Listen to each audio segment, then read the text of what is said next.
Apocalipse, capítulo 2, do verso 1 ao verso 7. Diz assim a palavra do Senhor. Ao anjo da igreja em Éfeso, escreva: essas coisas diz aquele que conserva na mão direita as 7 estrelas e que anda no meio dos 7 candelabros de ouro. Conheço as obras que você realiza, tanto o seu esforço como a sua perseverança. Sei que você não pode suportar os maus e que pôs à prova os que se declaram apóstolos e não são, e descobriu que são mentirosos. Você tem perseverança e suportou provas por causa do meu nome sem esmorecer. Tenho, porém, contra você o seguinte: você abandonou o seu primeiro amor. Lembre-se, pois, de onde você caiu, arrepende-se e volte à prática das primeiras obras. Se você não se arrepender, virei até você e tirarei o seu candelabro do lugar dele. Mas você tem a seu favor o fato de que odeia as obras dos nicolaítas, as quais eu também odeio. Quem tem ouvidos, ouça o que o Espírito diz às igrejas. Ao vencedor darei o direito de se alimentar da árvore da vida que se encontra no paraíso de Deus. Amém? Palavras do Senhor. Convidar o presbítero Miltinho para se colocar em pé, Miltinho, fazer uma oração pela minha vida, pela palavra que nós vamos ouvir nesse momento. Oremos.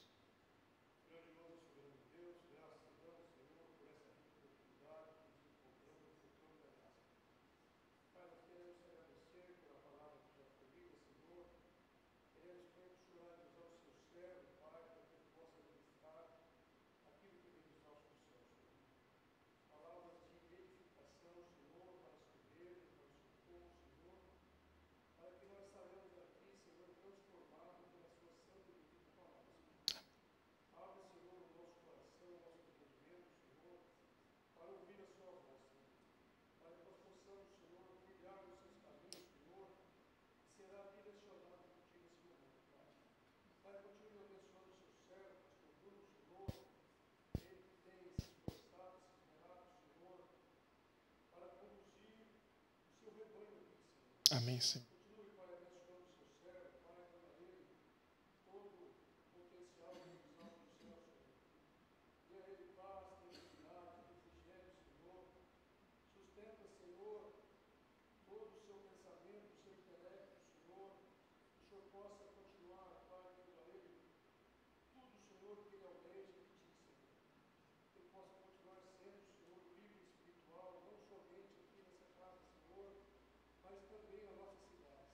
Amém, Senhor.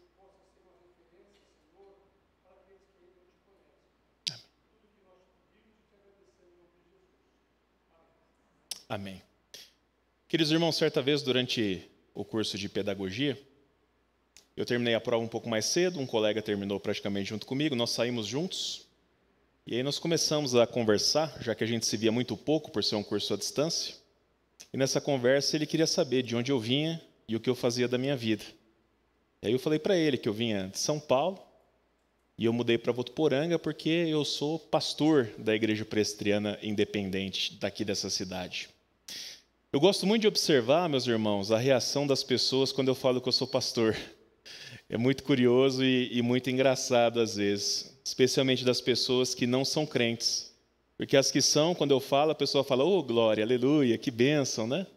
Mas as que não são crentes, normalmente as reações elas são variadas. Na maioria das vezes eu percebo que as pessoas elas ficam meio desconfortáveis, elas não sabem o que fazer, não sabem como reagir, não sabem como responder. A maioria pergunta apenas qual que é a igreja que eu pastoreio e logo as pessoas normalmente já mudam de assunto. Mas o meu colega de faculdade aquele dia, quando eu falei para ele que eu era pastor, ele deu uma resposta para mim, no mínimo curiosa. Ele olhou fixo, ficou calado durante alguns segundos e disse assim: eu já fui evangélico uma vez. Eu já fui evangélico uma vez. E aí, quem ficou confuso fui eu, meus irmãos. Obviamente, por respeito, eu não disse nada, mas foi impossível não pensar naquele momento. Será que é possível ser ex-evangélico? Será que é possível ser ex-crente? Será que é possível conhecer e ser alcançado pelo amor de Deus em Cristo Jesus e conscientemente a gente dizer, eu estou fora, eu não quero mais isso para a minha vida. Refletindo sobre esse meu colega ex-evangélico, eu cheguei a duas conclusões. Ou ele nunca conheceu verdadeiramente o amor de Cristo, ele nunca se converteu ao Senhor, ou ele conheceu sim o verdadeiro amor, se converteu, mas por motivos vários acabou se afastando e acabou se desviando dos caminhos do Senhor, e a partir disso ele passou então a se autodenominar de ex-evangélico. Mas das duas hipóteses, meus irmãos, a primeira delas é a que mais me preocupa. A hipótese de que ele viveu um tempo como cristão em alguma igreja sem de fato ter sido um. A hipótese de que ele se chamou durante um tempo de evangélico, mas nunca conheceu o verdadeiro evangelho do Senhor. E essa hipótese, na minha opinião, ela é pior do que a segunda, porque aquele que se afasta, aquele que se desvia, mas que pertence ao Senhor, que é verdadeiramente salvo por Jesus, especialmente nós presbiterianos cremos de que em algum momento da sua vida essa pessoa voltará aos caminhos do Senhor. O próprio Senhor a trará de volta. É isso que diz a doutrina da perseverança dos santos. Uma doutrina que faz parte da nossa teologia reformada, que afirma que uma vez salvo, salvo para sempre. Nós presbiterianos não cremos na perda da salvação. Afinal de contas, como o próprio Senhor diz lá em João capítulo 10, aquele que Deus colocou nas mãos dele, de modo algum ele os lançaria fora. Hoje, à luz de Apocalipse 2, de 1 a 11, tendo em vista a temática principal do texto, que fala sobre voltar ao primeiro amor, eu quero refletir com vocês sobre o tema indo, voltando ou permanecendo. Amém? Indo, voltando ou permanecendo. O nosso texto dessa noite, meus irmãos, é uma das cartas escritas pelo apóstolo João às 7 igrejas que ficavam localizadas na Ásia. E essas cartas, por sua vez, elas estão inseridas num contexto maior que é o livro do Apocalipse. O Apocalipse, eu creio que a maioria sabe, mas é bom sempre a gente frisar, é o registro que o apóstolo João faz a partir de uma visão concedida por Jesus a ele, já no final da sua vida, já bem idoso, quando ele estava exilado, preso na ilha de Patmos. Essa ilha de Patmos, ela ficava no mar Egeu, a aproximadamente 65 quilômetros da cidade de Éfeso.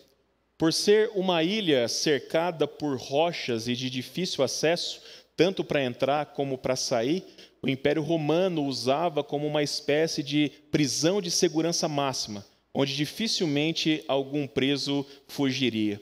E dali o Senhor Jesus, então, numa visão, permitiu que João visse e registrasse as revelações que tratavam a respeito das últimas coisas, a respeito da volta de Cristo, a respeito da derrota de Satanás, a respeito da vinda dos novos céus e da nova terra, que serão habitação eterna do povo de Deus quando a última trombeta soar e o Senhor Jesus retornar para nos buscar.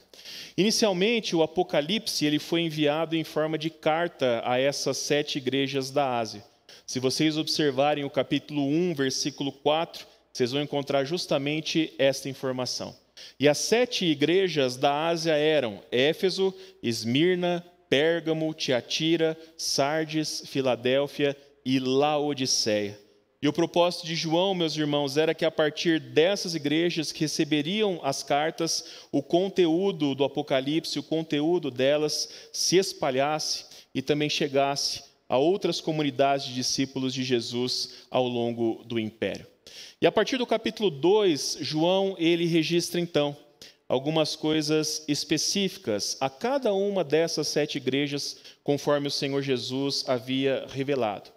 E de forma geral, meus irmãos, quando nós lemos as 7 cartas, nós percebemos que todas elas têm uma estrutura muito semelhante, a saber, elas começavam com uma saudação ao anjo ou ao mensageiro da igreja, que na interpretação mais comum seria o pastor, ou seria algum líder ou líderes daquelas comunidades.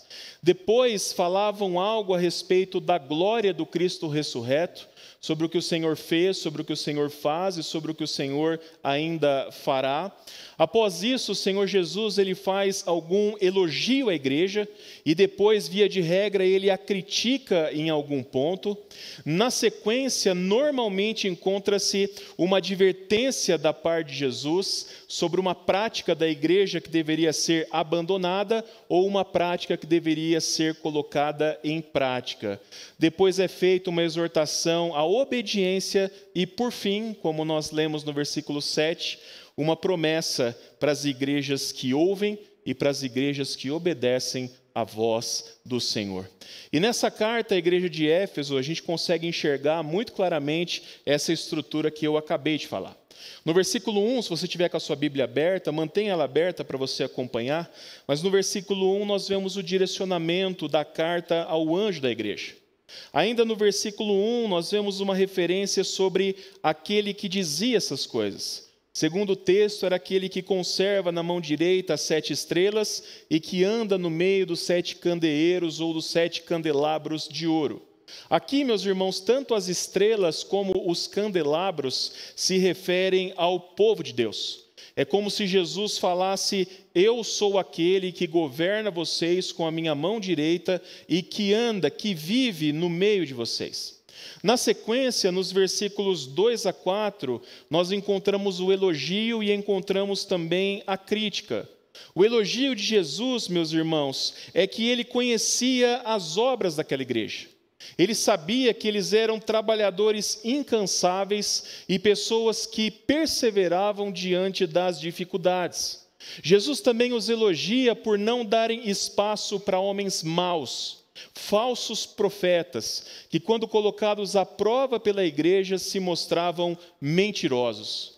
Dentre esses falsos profetas estavam os nicolaítas, que são citados por Jesus no versículo 6. Apesar da Bíblia não dizer qual era o problema desse povo, os estudiosos, os historiadores da época dizem que eles pregavam uma heresia no meio da igreja onde eles defendiam a poligamia, ou seja, que um homem poderia ter várias esposas se ele quisesse. Ainda dentro dos elogios, o versículo 13, ele nos mostra mais uma vez Jesus reconhecendo a perseverança daqueles irmãos, como pessoas que suportavam todas as provas por causa do amor ao nome de Cristo e não se deixavam abater. Lembrando, meus irmãos, que naquele contexto em que o livro do Apocalipse foi escrito, os cristãos eram duramente perseguidos em todo o Império Romano.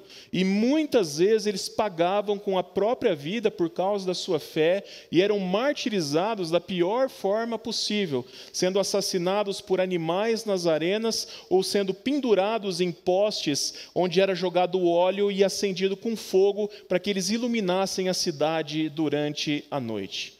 Portanto, meus irmãos, a igreja, de modo geral, passava por grandes tribulações, e eles são elogiados por Jesus por suportá-las. Só que após os elogios vem a crítica. E a crítica do Senhor é: tenho, porém, contra ti que abandonaste o teu primeiro amor. Se nós fôssemos pesar pela quantidade, meus irmãos, nós poderíamos dizer que os irmãos efésios, eles estavam no lucro, não é verdade? Afinal de contas, eles receberam vários elogios e apenas uma única crítica. Mas eu entendo que, no fim das contas, essa crítica ela tem um peso grande. Ela tem um peso talvez muito maior do que todos os elogios que foram feitos juntos. Porque o que Jesus está dizendo para eles é: vocês estão de parabéns por serem uma igreja que trabalha e não se deixam abater pelas dificuldades. Estão de parabéns por não tolerarem os hereges e os homens maus. Estão de parabéns por sofrerem por causa do meu nome e mesmo assim perseverarem sem desanimar. Mas mesmo com tudo isso, vocês abandonaram o seu amor por mim. E é impressionante como isso é aplicável nos dias de hoje para a nossa vida, é aplicável nos dias de hoje para a nossa igreja. Nós, assim como os efésios, nós podemos trabalhar na obra do Senhor, nós podemos liderar, cantar, tocar, servir, pregar. Nós podemos resistir às dificuldades durante o nosso trabalho e seguir em frente. Nós podemos ser zelosos com relação à nossa doutrina, não permitindo que as heresias que muitos pregam lá fora entrem aqui dentro. Nós podemos, por causa da nossa fé, sofrer de alguma forma na sociedade e mesmo assim ter o nosso coração longe de Jesus. Mesmo assim não conservarmos mais o nosso primeiro amor. Mesmo assim não tê-lo como Senhor soberano e absoluto da nossa vida, que domina sobre cada área da nossa existência. E quando isso acontece, meus irmãos, nos tornamos uma igreja que milita, é ativa, é atuante, mas perdeu completamente o seu fervor espiritual. E segundo o Senhor Jesus, este é um problema gravíssimo. Depois da bronca, depois da crítica, vem a exortação. Lembra-te, pois, de onde caíste, arrepende-te e volta à prática das primeiras obras. E se não, venho a ti e moverei do lugar o teu candeeiro, caso não te arrependas. O nosso esfriamento espiritual, meus irmãos, a nossa apatia na nossa vida com Cristo, a falta de amor pelo Senhor e pela sua igreja, a nossa diminuição do desejo de ler a Bíblia, orar, de investir na nossa vida espiritual, sempre tem um ponto de partida. Sempre tem um começo. Sempre tem um momento exato na nossa história. Quando Jesus diz, lembra-te de onde você caiu, Ele está dizendo para mim e para você, pare, reflita e procure entender como é que a sua vida espiritual está como está. Como é que chegou nesse ponto. Descubra qual foi o ponto da caminhada comigo que você caiu e não conseguiu se levantar mais. Quando você identificar, volte até esse ponto.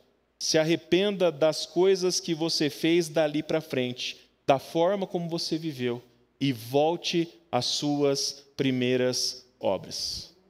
Essas primeiras obras, meus irmãos, elas apontam para o início da nossa vida com Jesus. O início da nossa caminhada com o Senhor.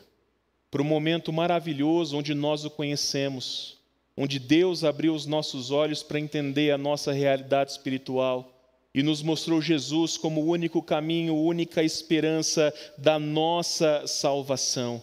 Esse momento, meus irmãos, é o momento onde nós voltamos ao ponto em que nós lembramos quando fomos alcançados e transformados pela graça do Senhor e passamos a amá-lo profundamente e a viver nele e por ele.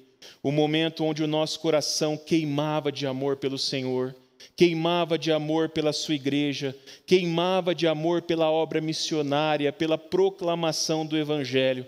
Segundo o Senhor Jesus, o nosso alvo deve ser resgatar isso em nós e recomeçar a partir dali. E Jesus deixa claro que não existe a menor possibilidade de fazer parte da sua igreja sem amá-lo profundamente. Não existe essa possibilidade de você ser parte da igreja de Jesus sem amá-lo profundamente.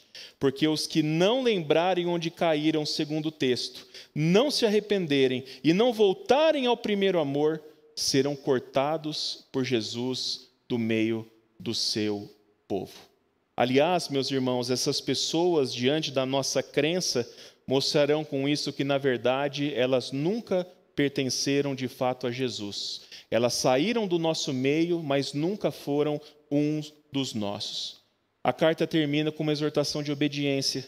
Quem tem ouvidos, ouça o que o Espírito diz às igrejas. Mas termina também com uma promessa para todo aquele que ouvir, para todo aquele que obedecer e para todo aquele que atender à voz do Espírito. E essa promessa é: ao vencedor, dar-lhe-ei que se alimente da árvore da vida que se encontra no paraíso de Deus. Que bênção, meus irmãos. Ou seja, é uma promessa de vida eterna para aqueles que estão no primeiro amor e para aqueles que perseveram nesse amor até o fim. Amém? À luz de tudo isso que nós ouvimos, eu gostaria de te desafiar essa noite a pensar, a refletir sobre a situação da sua vida com relação ao nosso primeiro amor, que é o Senhor Jesus. E aí, para você pensar, a minha pergunta é: você está indo ou precisando ir? Você está voltando ou você está permanecendo? Se você não conhece esse amor que os efésios haviam abandonado, então você precisa essa noite tomar a decisão de ir até Jesus Cristo para conhecer a maior, a mais pura, a mais plena expressão do amor de Deus por você. Afinal de contas, a lógica não mente aqui. Nós não podemos voltar para onde nunca estivemos. Nós não podemos voltar para onde nunca estivemos. O fato de você estar aqui, frequentando uma igreja, me desculpe, meu irmão, minha irmã, mas isso não diz nada de mais profundo a respeito da sua vida com Jesus. Fazer parte da multidão dos que acompanham Jesus não quer dizer que você seja um discípulo de verdade do Senhor. E há diversas histórias dos evangelhos que corroboram isso que eu estou falando agora. Meu irmão, minha irmã, templo não salva ninguém. Vir participar da ceia do Senhor uma vez por mês não salva ninguém. Dar o dízimo não salva ninguém. Reservar o horário das 19 horas do domingo na sua agenda apertada para estar aqui também não vai te salvar. Eu fico muito feliz em vê-los aos domingos e reencontrá-los nas terças-feiras. Mas o que me interessa de verdade como pastor é saber se você anda com Cristo de segunda a sábado. É saber se você ama o Senhor quando você está fora da igreja. E se você vive como um dos discípulos dele. O que me interessa como pastor é saber se você o ama com todo o seu coração. E se as suas decisões são tomadas a partir daquilo que o Evangelho de Jesus nos ensina. A minha vontade como pastor é saber se você ama profundamente as pessoas à sua volta. É se você tem prazer em oferecer a sua vida para servir ao Senhor e à sua igreja. Meu irmão, minha irmã, talvez você se sinta longe de Deus, porque na verdade nunca teve a experiência de se aproximar dele. Ainda não conheceu o amor de Deus que é manifesto por meio de Cristo na cruz do Calvário. Portanto, para aqueles que nunca foram até o primeiro amor, existe, portanto, a necessidade de ir. E é o meu convite para você que ainda não fez isso. Mas para aqueles que já foram, estão plenamente conscientes de que o amor de Deus já os alcançou, mas que caíram em algum momento da vida e estão com os corações longe de Jesus, eu tenho um outro convite para você. É preciso que você tome uma decisão essa noite. A decisão de voltar para Cristo. Lembre-se de onde e quando você caiu. Lembre-se dos motivos que fizeram o seu amor por Jesus esfriar, o seu fervor espiritual se apagar. Arrependa-se profundamente disso e decida-se hoje recomeçar a sua caminhada com Cristo. Você pode ter certeza absoluta de que Jesus está no local exato onde você caiu, onde você o deixou, esperando que você volte para Ele. E Jesus, meus irmãos, assim como fez no Calvário, Ele está de braços abertos, de mãos estendidas para te receber. Portanto, em nome do Senhor, vá se reencontrar com Ele. É desejo do Senhor que você tome essa iniciativa, que você se levante desse buraco onde você caiu e você retorne para o Senhor. Porque quando nós andamos diariamente com Cristo, o nosso amor por Ele aumenta mais e mais, e o nosso fervor espiritual cresce mais e mais, e vai pegando fogo, porque o Espírito de Jesus habita no nosso interior. E onde o Espírito de Jesus habita, esse fogo que precisa queimar em nós, ele é reaceso e ele ganha força. Os discípulos no caminho para Emaús dizem que enquanto eles andavam com Jesus e ouviam o Senhor falar, eles sentiam como se os seus corações queimassem. ande com Jesus e você vai voltar a sentir o seu coração queimando por Ele novamente. Eu preciso dizer para você que esse convite serve para todos, todos indiscriminadamente, serve para mim como pastor. Enquanto eu preparava essa mensagem, eu sondei o meu coração, eu me perguntei, será que eu não preciso me levantar e voltar para Jesus? Esse convite serve para mim, esse convite serve para os líderes dessa igreja, esse convite serve para todos vocês. Meus irmãos, apesar de ocuparmos cargos ou estarmos aqui na frente, é plenamente possível que o nosso amor por Jesus, o nosso fervor espiritual tenha se apagado. Assim como aconteceu com os efésios, nós estamos muitas vezes trabalhando na obra do Senhor no automático, sem colocar o nosso coração, sem fazer ao lado do Senhor. Eu aprendi no Instituto Sara com o reverendo Mário que existe uma diferença entre nós trabalharmos para Deus e trabalharmos com Deus. Quando nós nos esfriamos espiritualmente e continuamos trabalhando na igreja, a gente parte para um ativismo em que a gente faz para o Senhor, mas a gente está andando longe do Senhor. E isso não pode acontecer de forma alguma. Portanto, para aqueles que não foram, existe a opção de ir. Para aqueles que já foram e caíram, existe a opção de voltar. E para aqueles que estão no primeiro amor, para aqueles que estão cheios de fervor espiritual, para aqueles que estão andando diariamente com Jesus, existe a opção de permanecer. Permanecer. O apóstolo Paulo, em 1 Coríntios 10, 12, nos exorta da seguinte forma: aquele, pois, que pensa estar em pé, olhe para que não caia. Tenha cuidado para não cair. A máxima disso é a seguinte, meus irmãos: para cair, basta estar em pé. Para cair, basta estar em pé. Nós que estamos firmes nos caminhos do Senhor, amamos a Cristo, nos dedicamos à obra dele, nós precisamos estar atentos e vigilantes a todo momento, porque essa realidade, do dia para a noite, quando a gente menos espera, ela pode mudar. A igreja de Éfeso certamente já havia sido uma igreja fervorosa espiritualmente, cheia do poder do Senhor, perseverante no primeiro amor, mas por não terem tido os cuidados necessários para manter isso, segundo Jesus, eles acabaram caindo. E o que nós devemos fazer para permanecer no amor de Jesus, meus irmãos? Eu vou deixar o próprio Senhor responder isso. João 15, 10. Se guardardes os meus mandamentos, permanecereis no meu amor, assim como também eu tenho guardado os mandamentos de meu Pai, e no seu amor permaneço. Para você cair e se afastar do amor de Deus, a regra é: viva a sua vida do seu jeito e faça aquilo que lhe der vontade. Mas para permanecer no primeiro amor, a regra do Senhor é: viva a sua vida do jeito de Jesus e faça apenas aquilo que for da vontade do Senhor. Amém? Em que momento da sua vida você está com relação ao seu primeiro amor? Você está indo? Você está voltando? Ou você está permanecendo? Sua vida com Deus certamente se encaixará em uma dessas três opções. E a vontade do Senhor, não tenha dúvida disso, é que seus filhos continuamente vão até Ele e permaneçam no seu amor. Que o Senhor nos dê graça, meus irmãos, para que essa seja uma realidade na nossa vida, uma realidade na nossa igreja, até o dia final, quando o Senhor nos dará o direito de comer da árvore da vida para vivermos eternamente do seu lado. Amém? Que Deus nos abençoe em nome do Senhor Jesus. Vamos responder essa palavra em oração? Indo, voltando ou permanecendo? Fale com Deus. Fale com Deus. Se você precisar ir, entregue a sua vida a Jesus, renda-se a Ele nesse momento. Diga: Senhor, Tu és o Cristo, o Filho do Deus vivo, o meu Salvador.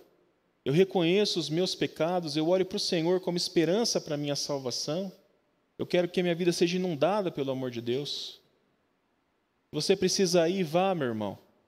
Agora, se você já tinha ido e caiu, está longe de Jesus, vivendo uma vida completamente alheia à vontade de Deus, esse é o momento para você falar: Senhor, me ajuda, segura na minha mão e me levanta para que eu possa voltar onde eu caí e recomeçar a minha caminhada contigo. E se está tudo bem na sua vida espiritual, e eu espero que esteja, peça graça para o Senhor para você permanecer assim. Para que os seus pés não resvalem, para que você não caia, e para que até o fim você persevere no primeiro amor que Deus te chama para viver em Cristo. Amém? Vamos fazer alguns instantes de oração silenciosa.